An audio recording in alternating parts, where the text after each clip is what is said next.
Hi, so I am KB with Nerdophiles. How are both of you? Good, thank you. How are you? I'm doing well, thank Good. you. Just such a beautiful film with just great performances. So Gracie and Elizabeth, to me, are really mirror images of each other. You know, kind of in some ways, they both hide their true selves from a lot of people in their lives, and maybe even themselves a little bit. And whether good or bad, they fiercely go after what they want. You know, manipulation be damned in some ways, right?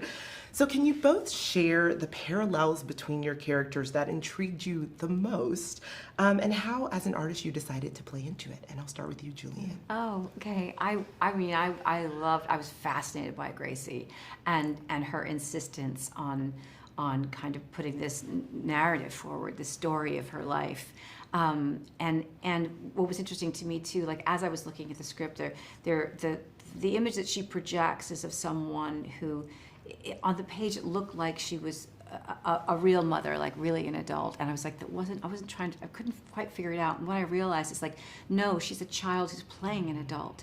She's like a little girl who's put on an apron, has a wooden spoon in her hand. It's like, I'm the mom, you know, do what I say, because that's how she's able to, you know, this transgression that's happened 20 years earlier has kind of, you know, she can only justify that because that's the state that she lives in, that she is like, you know, fragile and childlike, in need of protection. And she found her prince and he saved her, and her prince happened to be 13 years old, which is shocking, right? So, I mean, that in and of itself was enough to compel me to play this character. And the idea that somebody refuses to look at themselves and their actions, ever.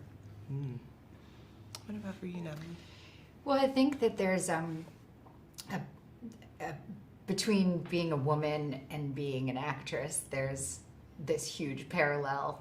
Obviously, some of us are both, both women and actresses, but there's so much performance in, you know, someone making a comment to you about your body and being like, you know, like just having to like swallow those moments, or like having to be like, and here's this beautiful dinner. Like there's so many aspects of womanhood that are performative, or like dressing up for a night out, that's like putting on a costume, you know, that it's not dissimilar from being an actress. So I think, you know, an actress literally is playing a part, and you know, in our lives, we're not aware so much of the parts that are demanded of us.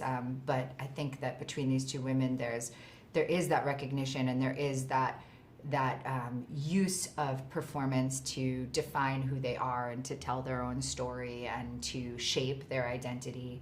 And they see each other and they're like attracted to it and repelled by it, about how much of themselves they see in the other Person, yeah. It's almost interesting because they butt heads almost immediately. It's like they're both alphas, but really they don't want to be, almost. In some scenes you're just kind of like, there's a level of softness and they want to kind of be able to relax a little bit more, but they can't because they're so used to performing that it's constantly happening all the time. So can you talk a little bit just about your characters in relation to Joe, because they are both in some ways also still performing when it comes to him, and how you guys kind of worked that chemistry between the three of you off screen. And I'll start with you this time, Natalie. Well, they're so callous with Joe. I mean, obviously you can't look at it when you're acting that way. Like you're just trying to look at why they're doing it, which I think they both see. I mean, I don't want to speak for your character, but I think they see him as the key to who gets to tell the story. Like he's the pawn of kind of like whatever they can convince him of will be the story that sticks of what happened here.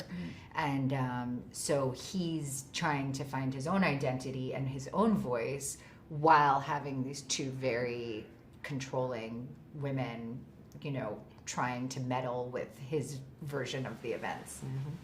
Yeah, I think that's the love story. You know, that's her, you know, Gracie's. That's it for her. Is that there's a certain point in her life, you know, that she was living a conventional life, and then she fell madly, wildly in love with this boy, and the fact that they've sustained that narrative for 20 years and have 3 kids, and who knows? I don't even know what the reality. I can make these kind of suppositions about what I think made it continue for so long. But that's what's so important. That's the mythology that she needs to keep alive to make her story the true one, right? Yeah, well, listen, I can't wait for everyone to see the film. I'm sure people will constantly be talking about it because there's so many layers and so much depth that happens throughout this film.